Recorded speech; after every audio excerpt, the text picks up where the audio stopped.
Welcome to a special edition of EngageRocket's Masterclass. I'm going to give a few minutes, or a few seconds, really, just to let everyone come in Well, it says okay. going live to attendees in 3, 2, 1.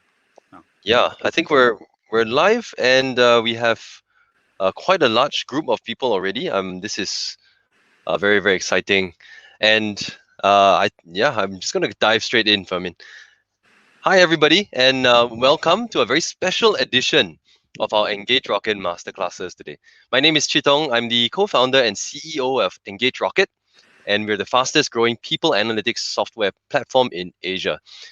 We put together this series of learning events which we call masterclasses, really because we find that it's much better to break down learning and professional learning into bite-sized pieces where we can bring in strong experts to be able to convey their knowledge and share their knowledge with the HR community.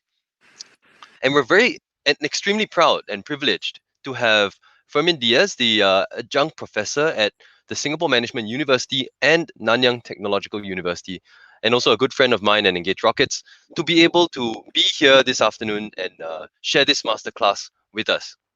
He has literally written the book on this topic. The book is called The Fundamentals of HR Analytics, a manual on becoming HR analytical, and you can actually find a copy on Amazon right after this. And today, he will be covering HR analytics for all. Personally, I've learned so much from him since speaking with him and knowing him, and I'm super excited for all of you today because of the lessons that he's going to be sharing. So without any further ado, over to you, Professor Fermin. Thank you, Chitong, and thank you, EngageRocket, for organizing this today. Very, very pleased to do this. And I hope that all of you can spend a good hour covering a topic that is really near and dear to my heart, which is that every HR professional, it doesn't matter what level you're in, doesn't matter what you're doing, should become more HR analytical. And I often hear that HR analytics is for gurus, is for people who are good with numbers. And for me, I'm not good with numbers. This is a typical thing I hear from the HR community. And what I try to do is write a book about how you don't really need to be that good with numbers. You don't really need to be a guru. You don't need to be an IT expert to do HR analytics. So what I'm going to do is walk you through a case that is actually one of the chapters in the book, but walk you through a case of what we did some time back in a semiconductor company that was going through some trouble. I'll give you the feedback, or I'll give you the frame in a second. But I want to use this as a case study of what you can do in your own organizations without having to be, thinking that this is too complicated. So to give you a flavor of what this is like, first I want to show you this picture. And this picture is has a story. And let me tell you the story very quickly. This is a dead possum in Tasmania. I went to Tasmania sometime last year, and I was driving around Tasmania, realizing that I was seeing dead possums everywhere, and that these dead possum roadkill, as they call it there in Tasmania, were everywhere I went. And then there was a spat of road that I took where there was not a single dead possum. And I went for easily a good 40 minutes driving down this particular road without a single dead possum. So here's a question that I would like for you to type up on the chat. Why were there no dead possum on that particular road when the prior 6 days that I had been in Tasmania, there had been dead possum everywhere else? What makes you think that in that particular road, for the span of 30, 40 minutes, I couldn't see a single dead possum? Please type your answers on the chat.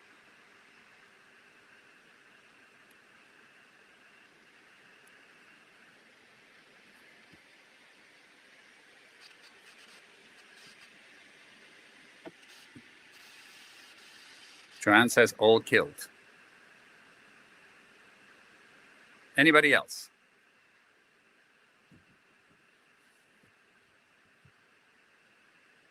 Any other reasons you can think of why in that particular road there were no dead possum? Somebody picked them up, They cleaned up those roads faster. It's a city area, no animals there. The possums were playing dead. No, okay.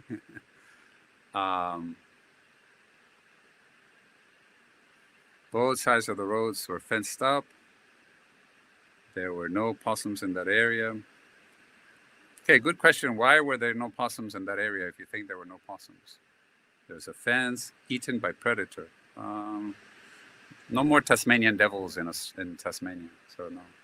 To everyone who's just streaming in, welcome. No traffic, no car, absence of food, higher altitude. Hi, Elian. All hidden.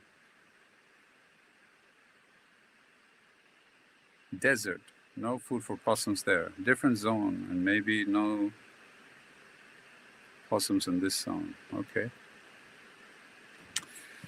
So what you've just done is the first step in becoming more HR analytical. Let me just tell you what you just did. What you just did is, without really knowing the first thing about what part of Tasmania I was in, or knowing much about possum eating habits and habitats, you're already creating hypotheses as to what could have happened. Most of these hypotheses that you're putting here can be tested. If it's a desert, or it's a different environment, or if they're being cleaned up already, or there was a fence on the road, or it doesn't have the kind of food, that area doesn't have the kind of food that possums eat, or maybe there's no traffic in this particular road at night. All of these things that you've posed here are hypotheses that can be checked. And that's truly the first step on becoming HR analytical. So congratulations, you're already literally more than half the way there. So let me take you through what it takes to be HR analytical. This is chapter 1 in the book. And there's really 8 steps to becoming HR analytical that then we're going to apply to the case study. The first step is defining the problem as a business problem. And this is crucial. It means that the problem, we should frame it as something that is going to help the business do the business, not something that is going to help HR do HR. So literally what I mean is, can we define the problem that we're going to tackle as something that is going to generate revenue or profit or improve customer satisfaction, or something that the line is interested in? Then that problem, we can start doing exactly what we just did with the possum story, which is to start formulating hypotheses. And that is nothing more than create a list of ideas of what could possibly be the cause from an HR point of view of whatever is the business problem. So if the business problem is something like, we need to have our salespeople become more productive because our competitors are selling more than we are, then you can start formulating hypotheses that say, well, maybe it's the training, maybe it's the type of people that we hire, maybe it's the way we structure our sales organization, maybe it's the way we communicate, maybe it's the way we train, maybe it's the amount of training that we provide. So then you can start formulating hypotheses that can be tested. It is exactly the same idea that we just did with the possum. Then, and only then, you collect the data. And this is a crucial point. Many mistakes are made if you start with the data first and try to see what the data tells you. This is not the way to do it. The way to do it is you formulate the hypothesis first, and then you figure out what data you will need. If you have the data, great. If you don't have the data, then how will you collect that data? Starting with the data you already have is like basically trying to say that I'm going to go fishing in this particular part because that's where everybody else goes fishing. That's not necessarily true. You may have better information than everybody else. Then you analyze it. This is where you need a little bit of statistics and a little bit of finance to get some insights. And insights is really what you're shooting for. What you're shooting for is, once you've done your analysis, can you answer the question that you posed on the first step, which is defining the business problem? Then you build your recommendations. And normally then you will want to tell the story. And I usually say that to tell the story, and I'll show you how I did it in this particular case, you must, the most important part is not to put in, is what to leave out. I find that too many people want to tell the story by starting with, when Sir Stanford Raffles first arrived in Singapore, and then you want to tell the whole story of what has been happening since, and then Lee Kuan Yew, and then Lee Hsien Loong, and then today. You don't need to do all of that. Usually I start my stories with today, and then I back it up with whatever else I'm going to need. I'll show you that later. And another key aspect is once you're done, it doesn't mean this answer is answered forever or that you have provided 100% of the answer. What you ought to do is then go back and test if now that you've implemented your recommendations, how much of the problem has been solved, what else persists, and then you can try the next hypothesis, because it doesn't mean that you tested every one or that you made recommendations about every single one. So let me show you a case where we applied all of this. So like I said, this is a semicon company. And what the business problem was that the company had missed on a few in a row lucrative projects. Basically, for those of you that are not so familiar with the semiconductor company, typically the OEMs, which is the design houses, will come to the semiconductor companies to ask, I need a chip that can do this and this and this. Imagine a chip for your phone. That's the easiest one to think about. I need a chip that can take photographs at least 18,000 pixels, that can have this much luminosity in terms of brightness, that can have this kind of volume, that can do this much storage. So all of the things that pertain to how the company wants to design their phone. And the semiconductor companies then will basically do a proposal of how they will design the chip that will do all of the things that the company is requiring and at what price. What this particular company was going through is that they were not able to complete their designs in time, so they couldn't, it's called tying up the proposal by the deadline. So they were missing out on opportunities to basically get contracts for the telephone companies and other companies that require chips because they couldn't finish them in time. Management came to HR and basically said, it's your fault. And as you know, it's always HR's fault, at least from the point of view of management. And management was saying that it was HR's fault because there was high turnover, and the turnover truly was high. It was in the neighborhood of 24%, and in the design teams, and that it was due to low pay. That we were hiring low and they were not paying enough, and that HR had to do something about it. So the turnover, like I said, was for the design teams was above 24%. It was roughly 27, 28%. Basically, in the first three levels of the organization, the amount of quick exits was quite alarming, actually. And the company usually paid at the market median. So that was the stated philosophy. It also had a force curve performance philosophy. So basically, everybody was force ranked. And the team in HR was then tasked with this idea of, you have to lower turnover because that's the only way we're going to reduce our problem. So the team basically decided that maybe turnover isn't really the reason. And if turnover is the reason, maybe pay is not really the reason. So instead of going with the hypothesis that management had given them as the only hypothesis, pay is the problem, what the team decided to do was to start creating their own hypothesis. So yes, the idea was to try to reduce turnover so that the teams wouldn't be disrupted and they could close projects on time. But the idea was to look beyond this pay-related hypothesis into what else could be the problem. Part of that was then to figure out what other hypothesis there would be. Now, we just did it ourselves by doing a little bit of brainstorming. That's actually not too bad a way to do it.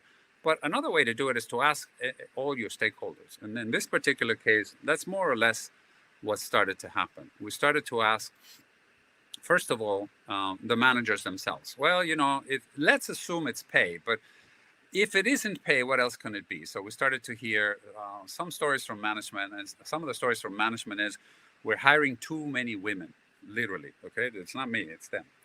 And they were saying that women just turn over more than men. maybe we should hire less women. And they were thinking, again, it's HR is at fault because HR had all this inclusiveness and diversity programs that were forcing them to hire more women from the electronic engineering schools, and maybe the women that were coming in just didn't stay as long. That was part of the belief. Another one of the beliefs that they had is that we should hire more people from the top tier schools because those were the better people. And those hypotheses we included then in our list of things to check, but we also then decided that we needed to find out other things. So some of the things that we wanted to find out is the people that left, why did they leave? So your obvious answer to that is, let's look at the exit interviews. We decided the exit interviews were not reliable. And I know in most of your cases, probably the exit interviews are not very reliable either. So we then decided that what we were going to do to collect our data is to go and ask all of the people that had left what made them leave. So we had about 240 people that had left in the prior 2 years. And we actually hired a marketing research firm to try to contact all of them. And basically a 5-question survey, which nowadays I could probably do in SurveyMonkey, but back in the day that wasn't available. And asked, why did they really leave? Now, we figured that if it was more confidential by being a third party, and if it was done 6 or more months after they had left, they would be less worried about burning bridges. And by maintaining anonymity and this idea that it was a third party, we got more than 170 responses. So those responses were interesting. I'll show you later. By asking the question, why did they really leave, as to hypothesis. We also did something else. We did focus groups with the people in the company in those first 3 levels. And we asked them a different question. We asked them the question, all your friends have left, why are you still here? Because we also wanted to find out, not really why do people leave, that was part of the question. We wanted also to find out, why do people stay? Because in the end, that's what we want to do. We want to do more of the things that make people stay, not just less of the things that make people leave.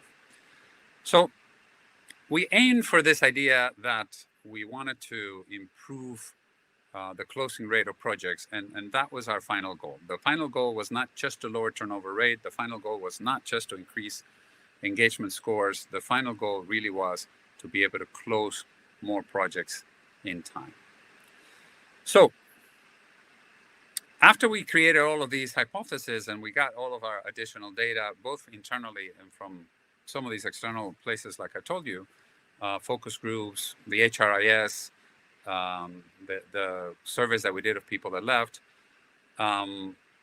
what we ended up with is that the top 3 reasons for leaving were not pay.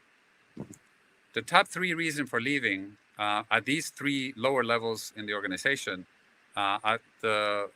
was higher studies, second was job profile, and third one was relocation. I need to explain this to you quickly because these all came from these additional data gathering that we did.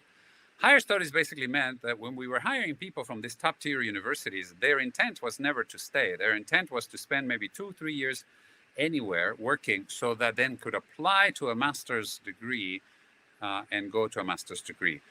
Our recruiting profile, or the recruiting profile of the company, was such that we wanted to recruit people from the higher universities, and we wanted to recruit people with the highest grades. It turned out that those were the people with the highest propensity to leave because they all had the intent of going on to study master's programs. The second thing that we had a problem with, as you see, and that's pervasive across all 3 levels, is job profile. And the answer here that we found when we did the focus groups was quite simple.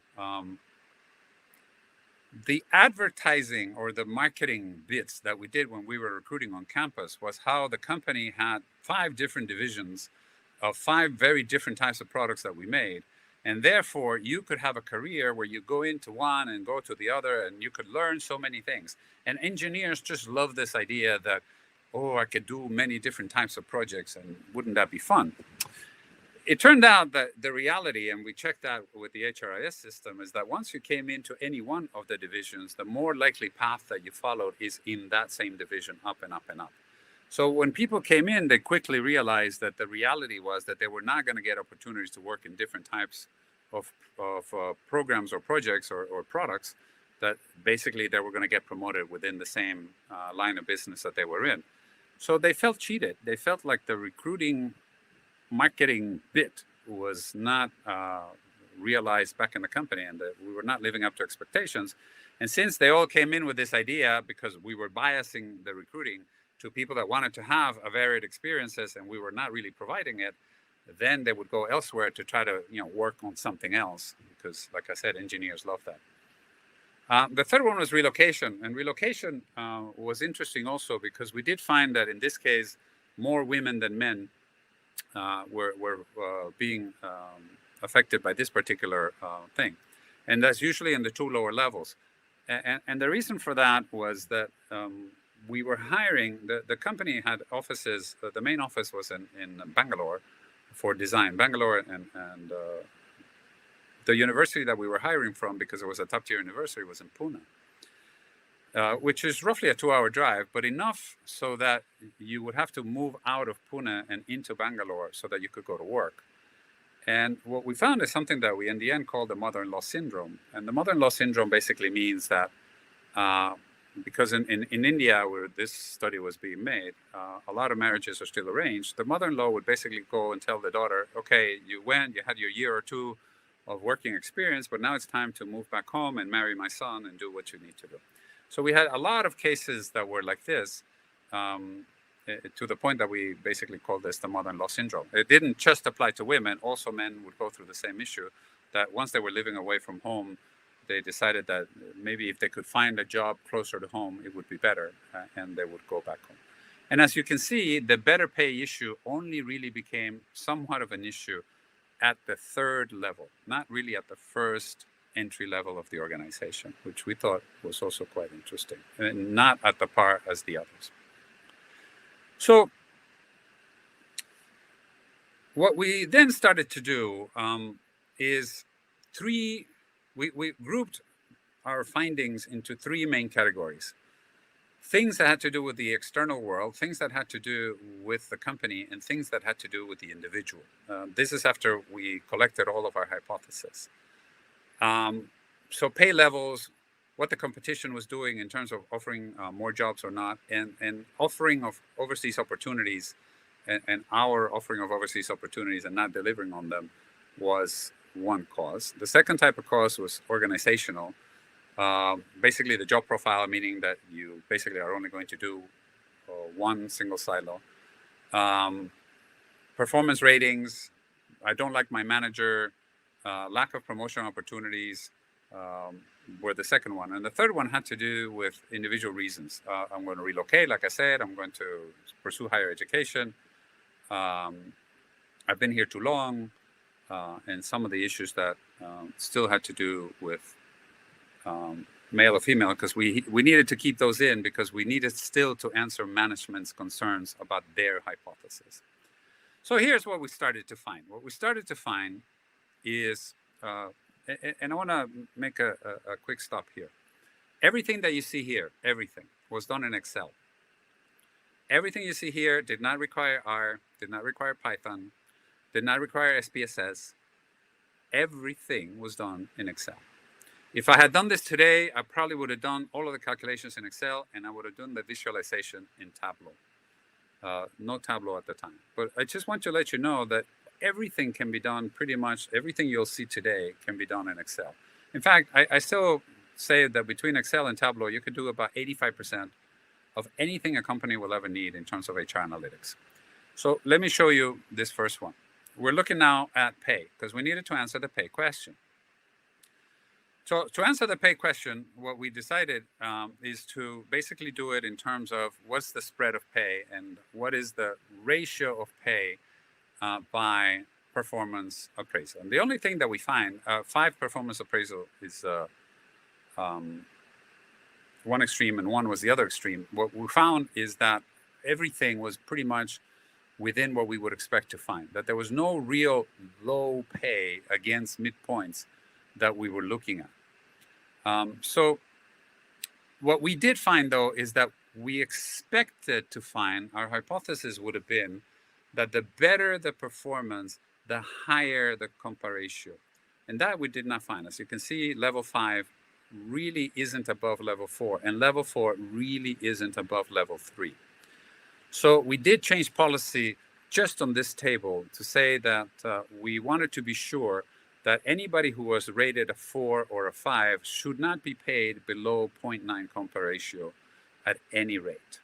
So we already changed our first policy. We already addressed the pay issue, and we have already told management, yeah, we found something wrong with pay. We don't think that's the main cause why people are leaving.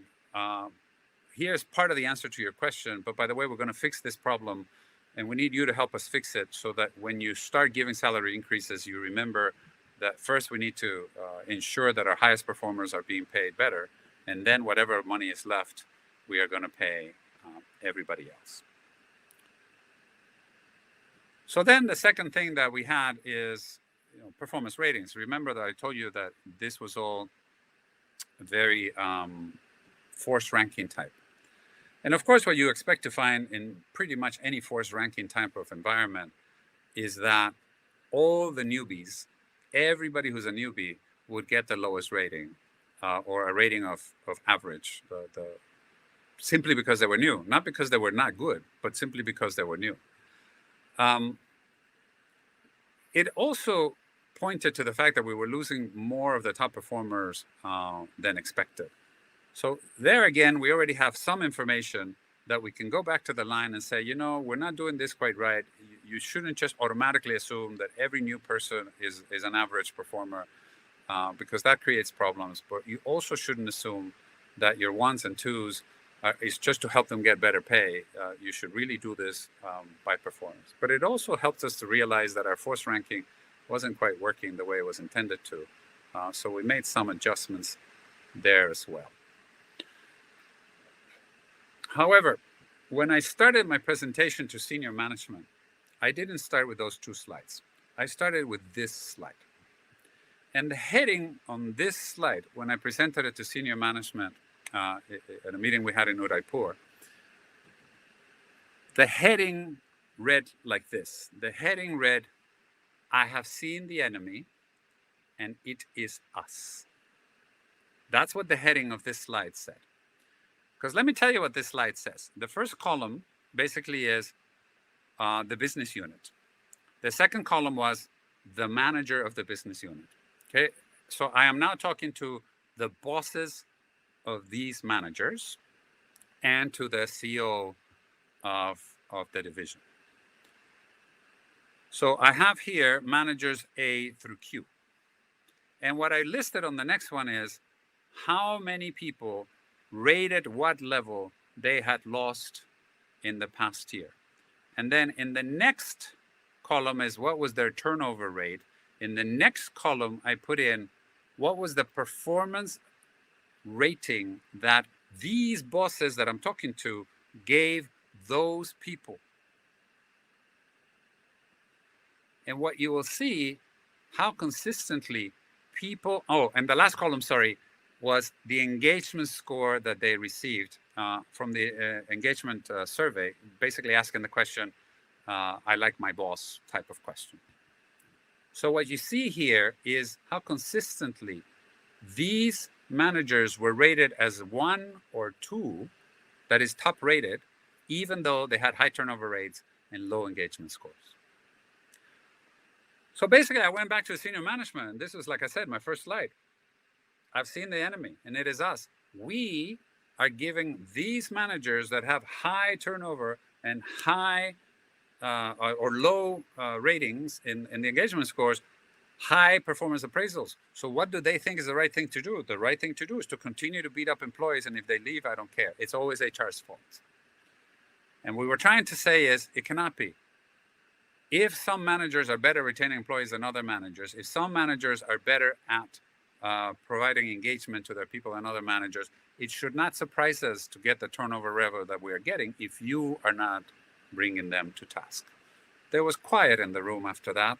The rest of my presentation went very smoothly because I had made the point. And this is the point about how do you tell stories. And as you can see, this is not a very fancy slide at all, but how do you tell the story? And the story here was remember, I'm now being faced with the task that all of these managers are saying HR's fault, and they're expecting me to come back with, here's how HR is at fault and what we're going to do about it. And instead, what I said is, listen, I know I have some degree of responsibility in HR. Let me tell you all about it, but so do you.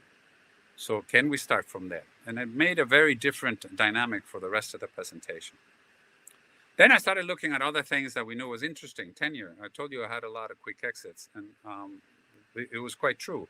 I had a lot of people leaving within a year. As you can see, it's about the 25% range. But I also had a lot of people that would leave after a year or two. So I started looking into that. What would cause that to happen? And what would cause that to happen? And then the next little circle that I put in there is the first circle is I came in here and the promises are not being kept because I'm not really going to do all these different things that I thought I was going to do. The second circle had to do with I don't think I'm going to get promoted in time. And the third one is I am sure I'm not going to get promoted in time. Now, let me talk about promotions in a second, because promotions came from here.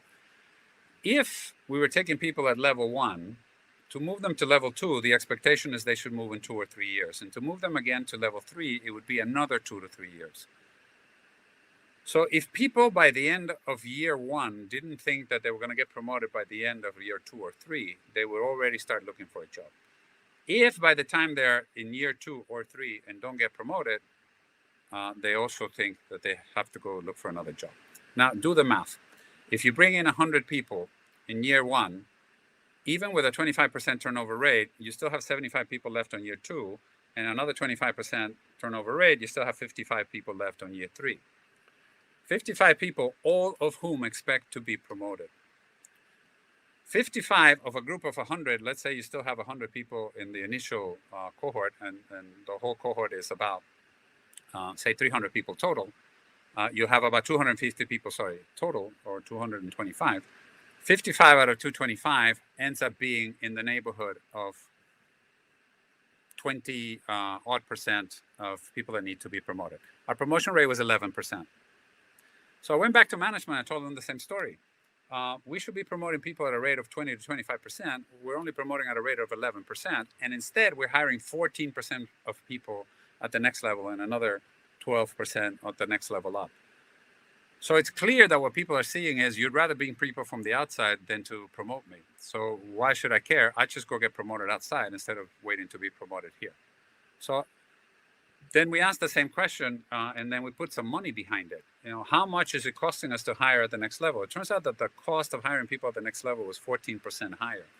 So then I went back and asked the question, wouldn't you have been better off to promote somebody from within at a 14% less cost, spend a little more in training, instead of a little more in mentoring, and you still save some money and you retain the person? And that's all we did here. Like I said, this is all just looking at data that basically this slide explains what I just told you. It was just looking at data that was readily there, but when we put it in the right frame, then it made a lot of sense for them. It didn't make sense for them to say, oh yes, I should really continue to hire people at a higher cost instead of promoting the internal people that I'm going to lose if I don't promote them. We needed to be sure that we had standard criteria. So yet again, we changed another policy. We've already changed the recruiting policy. We changed the pay policy. Now we're changing the promoting policy, all from this study that we're doing. Then came the whole point about the universities that we hired from. I already told you that what we found on the one hand was that more people from top-level universities were leaving because they were going for higher education. But the idea was that management wanted to continue to hire people from top-level universities. The hypothesis then was people from higher-level universities perform better than people from Tier 2 universities. And then we went to test that. That's testable. That's like saying the road had fences. And we tested it. We found no difference. The performance was exactly the same. On the first year in particular, since everybody was getting rated as a entry level, it made no difference. But even on the second, third, fourth, fifth year, it was making no difference. Didn't matter what school you were hired from, the performance rating was completely random. But the difference in hiring rate was significant. There was a significant 10% at least difference between people hired from level 1 and level 2 universities. But then we also found something else. What we found is that people from tier 2 universities, as now we had imagined was going to be the case, the hypothesis was people from tier 2 universities will stay here longer because the people from tier 1 are going to go for higher studies. That was true. So what we found is that the people from tier 2 universities stayed longer, performed the same, and cost less. Now, which management is not going to tell you, yeah, let's hire more people like that? So that's exactly what we did. Okay. So by now we're changing yet again one myth that management had on the basically on the recruiting profile, but also this led to us being highly competitive in the tier 2 universities, and we would get the cream of the crop of tier 2 universities instead of what we were doing before, which is, oh, we'd only go to the tier 2 universities if we don't have enough people from the tier 1 universities. So that created a big difference in the way we were doing everything. But in the end, as you recall, we set out to do two things. One was, can we lower turnover rate? And we did. We lowered turnover rates to the mid-teens, and which was in line with the industry. So we did pretty good. We lowered it by more than 10%. But what was more interesting is what happened. We started then getting a lot of bids in. At the time, the most famous bid that we got was for the Samsung Galaxy, both for the phone and the iPad. That was huge because we had lost on the Apple one. That was why we were so upset on the Apple 4 at the time. 4 or 6, I don't remember. But we made huge strides in what we were doing in terms of electronics with the Samsung. Then we made huge strides with what we were doing in the automobile side of the business, and that led to also more successes in the retail side of the business and the electronic side of the business, which was different from the phone side of the business. And in basically 2 years' time, the share price went from somewhere around $3 to something around $17. And there was nothing else I needed to say from an HR point of view other than we're succeeding. It's working. And as you can see, all of this was done, yet again, I want to insist, with very simple statistics, very simple understanding of finance. Excel, we didn't use anything more than that, but a lot of understanding of hypothesis testing, and to show the data, to tell a story with the data that was compelling enough to the line about why was it that we needed to change some of the things that we were doing. So that's the story I wanted to tell you in a nutshell. And I wanted to leave time now for your questions, your comments. I've also put in here my, if you check the QR code, will link you with my LinkedIn profile. Also leaving you my email address in case you want to connect personally. And there's also the link if you want to get a copy of the book. I'll be more than happy. They are on sale at Amazon. Any questions, comments? I'm going to open myself up in the Q&A chat. Please, or you can, I guess, I don't know if they can unmute and ask the questions directly.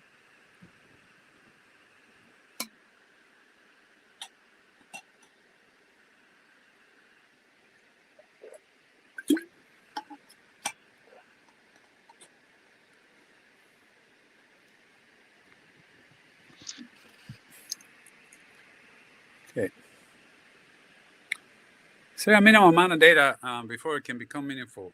Yes, there is a minimum amount. The statisticians will tell you all about sample size against population. Yes, there's a minimum amount that you will need.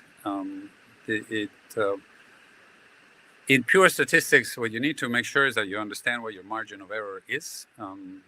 That is not too difficult to do. It has to do with the P coefficient of probability of error, and that gives you what's called significance. Like I said, Excel does this, and this is the kind of thing you do in statistics early in your statistics understanding. But yes, there is a minimum amount. You need to comply with that. What if why were there no possums on the road? I don't know. My own version of it is that it was not an area where possums lived. So my own hypothesis had to do with the kind of tree that they feed from was not found in that particular area. But I am not a possum expert at all.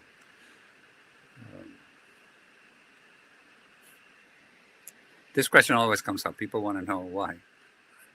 I only make this point because I think that anybody can create hypotheses without being an expert. As long as you have some understanding of what's going on, then you can create hypotheses that can be tested. How do you know which hypothesis to follow up on? You don't. What we did in our case, like I said, we had a few hypotheses there. Not all of them pay out. So you go, you test, and if the hypothesis doesn't get supported, then you at least know that that's not it, and then you keep going. I do that a lot, particularly in compensation cases. When I do sales compensation cases, I often want to find out, for instance, if increasing the amount of variable pay in the pay mix will make a difference. And I did a study, for instance, at one of the banks in Australia, where we were giving, basically we categorized the bonus in 4 different parts. No bonus, $200, $400, $800. And what we found is that there was a difference between the no bonus and all the other ones, but there was no difference between the 200, 400, and 800. So when we tested, we found that there was no difference. So finding no difference is still an answer, because now you know that you don't need to increase the amount of pay. You just need to make sure that that's there. But in general, we test anything that seems reasonable, including anyone that management wants us to check on, because if you don't answer management's question, they're always going to come back and say, oh, yeah, but you still didn't tell me how much pay or how much female hiring had to do with the whole overall thing. How long was it? About 4 months. It didn't take that long. What took us the longest, really, was to set up the interviews with people that had already left, to ask them again why they had left. So when we look at the exit interviews, we realized that they were not reliable as a source of information, and then that took us longest. So that took almost 2 months out of the 4, and we had to wait for that. And the reason we had to wait is because the hypotheses were based on the answers to those questions.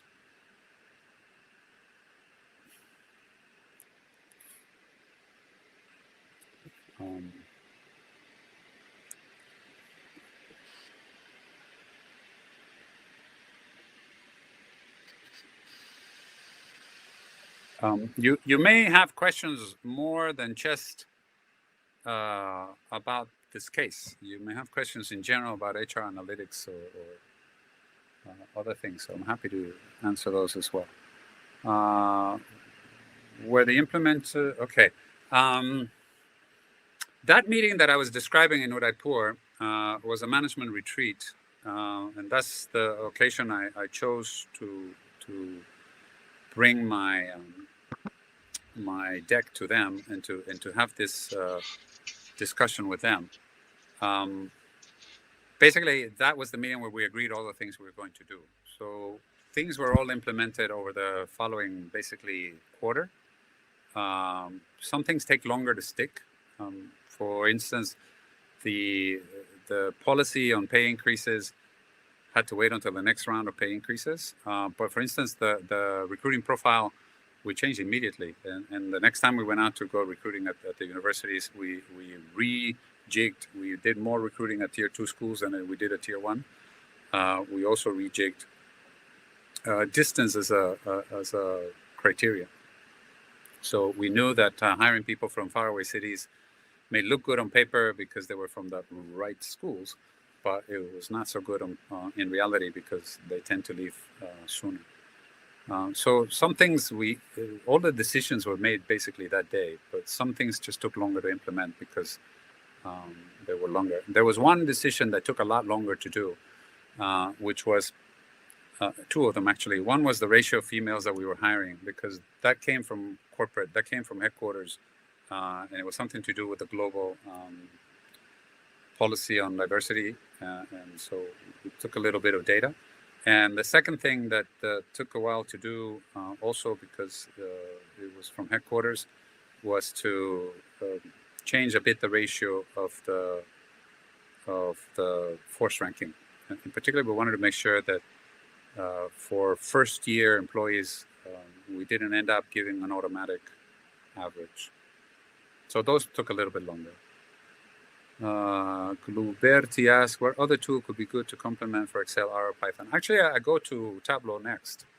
R or Python, to be honest with you, is if you need additional level of statistic, if you need more than Excel can do. But for most of you, for most of us, really, we can do most of what we need to do in Excel. Excel with a statistics plugin can do up to multiple regressions, which is already pretty good. You can do ANOVAs, you can do MANOVAs, you can do some of the more basic type of statistics. You can do t-tests. If you have to go beyond that, then you may need SPSS even before you do R or Python, because SPSS just has more powerful statistics in it. But by then you need to be good at understanding statistics. By the time you do R or Python, which requires a lot more programming and coding, that's the next stage. That's not what the normal HR team is going to be able to do. That really will require then that you go into data lakes and just bigger things to do. For small companies, there's minimum data to work on. Does it mean that we should not do HR analytics? What is the action recommended? Actually, everybody has the data they have. Data is not that you don't have enough data. Data is always related to the size of your population. So if you have a company that has, say, 50 people, and you just have 50 data points, it's still 50 data points because you have your entire population. And so your data will be reliable in as much as it covers everybody in your population.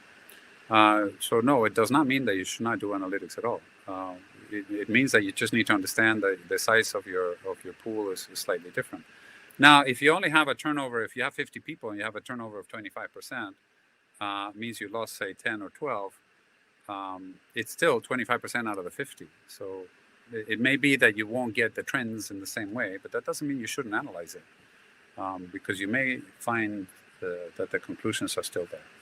So no, I actually recommend quite the opposite. The smaller the data set, as long as you know you're covering your population, the easier it is that it will be for you to understand your data and know what you need to do about it. Okay, Li Ping asked a question that, see, I don't do it this way. You don't do the hypothesis after you check the data. You do the hypothesis first, and then you go figure out if you have the data and if you have valid data to validate your hypothesis. So that was the case of the exit interviews. We wanted to determine what was the real reason people were leaving, and so, okay, let's look at the exit interviews. And when we looked at the exit interviews, we thought the exit interviews were meaningless because all the exit interviews basically say something, oh, you know, I'm leaving for better opportunities or some such, and nobody would really say where they were going or what they were doing to the same degree. So we didn't think it was reliable. So because of that, then we went to figure out what other ways can we do to check the data. Because some of the data is in-house, like how much people were paid against comp ratio, what was their performance rating for the last year, 2, 3, since they joined the company, whatnot. Some of the data was there, so we could check it. The other data was not there, so we created it. That's why we went out to survey the people again. But don't do this. Don't start with, do I have data, and then only check the things that you have data for. It's very easy to get lost in the idea that you can only check what you have data for instead of really thinking, how do I generate this data? 2, also it gets you away from cleaning up the data or making sure that you change your process so in the future your data will be better. But 3, to be honest, it limits the amount of hypothesis testing that you do, because you really ought to be testing hypotheses that you think are the right hypothesis, not the hypothesis that you have the data to check. You know, that's like a detective saying, you know, I'm only going to look at these 2 suspects because I don't have data for the other suspects. You've got to look at all the suspects and then try to figure out how you get your evidence lined up. Then Jocelyn says, is productivity analytics such as sales, labor costs useful for the business? Yes, of course. What other factors do we need to consider when looking at the results? I personally believe that one of the main statistics that HR functions should be looking at is labor productivity and improvement in labor productivity, and that everything we do, if not everything, a lot of the things we do should be tied to the idea of revenue or profit per employee, particularly when you're dealing with sales forces, or you're dealing with incentive pay, or you're dealing with the return on investment on training, things of that sort. Absolutely, I think we should try to figure out what labor productivity is and are we really improving it. So what to consider? What you ought to consider is it measurable? And is it measurable in terms that the business understands? So is it measurable in terms that the business says, I invested this much money on a training program and it generated this kind of a result? So I'll give you, for instance, just from my own personal experience, I remember the first time I went to visit my folks in Japan. They tell me a whole story about how they had put all 42 of the senior managers in Japan through the company's high potential leadership program, which costs something in the neighborhood of $10,000 per head, so $12,000 per head, if I remember right. So they spent $500,000 in training the senior management on leadership, which was a week-long course. So then I asked them the question, good, so what came out of it? And they didn't understand my question. So what do you mean what came out of it? They are now trained. Then they started clutching they're now more motivated. They're now more engaged. Then I pressed them further and they said, well, they now speak the same language as the headquarters leaders. And I said, okay, these are all good outcomes and I can appreciate that, but you just spent $500,000 of the company's money. Don't you think that the investment needs to pay off?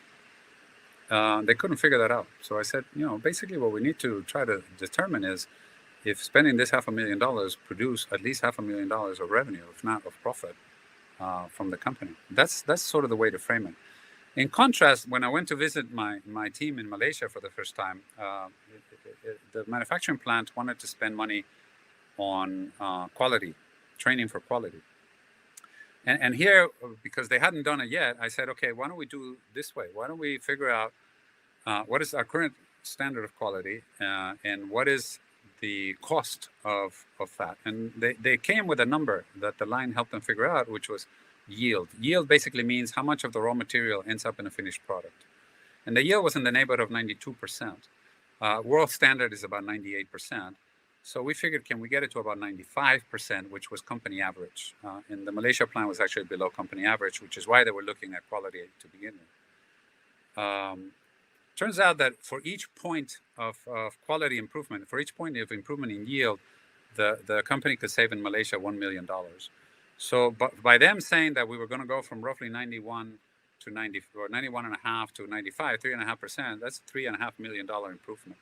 So that's how we sold the program. I said, I want to spend $800,000 worth of training, but I think I can get you back $3.5 million worth of quality.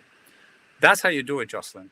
You do it by basically taking numbers that the line cares about, and then you put HR policy in numbers that the line cares about.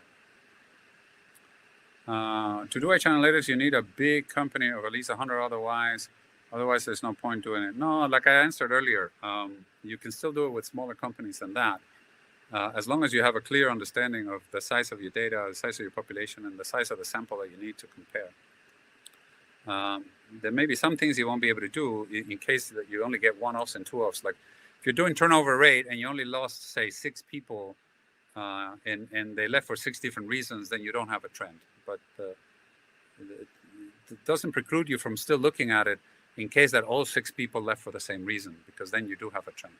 So no, I don't think that there's no point in doing it. There's still a point in doing it.